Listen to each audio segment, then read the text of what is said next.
Moscow has threatened the UK with consequences for allowing Ukraine to use British drones for strikes deep inside Russia. So how serious is this threat, and what could those consequences be? Well, it's certainly not the first time we've heard Moscow use this kind of language. There were lots of threats and warnings when Britain allowed Ukraine to use Storm Shadow missiles for strikes inside Russia, and ultimately nothing came of those. And I think the UK is probably calculating it'll be the same again now, believing this to be a message more designed for the Russian public, designed to make the Kremlin seem tough, designed to reinforce its narrative that the West are the warmongers, and designed to get Russians rallying around the flag at a time when support for the war back home appears to be waning. But what if it is serious? What could the consequences be? Earlier this year, a high-ranking Russian official did actually threaten to strike the addresses of British companies that were supplying arms to Ukraine.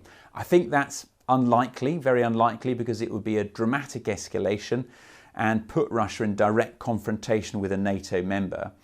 More likely, analysts say, is an uptick in hybrid warfare, which London accuses Moscow of doing already.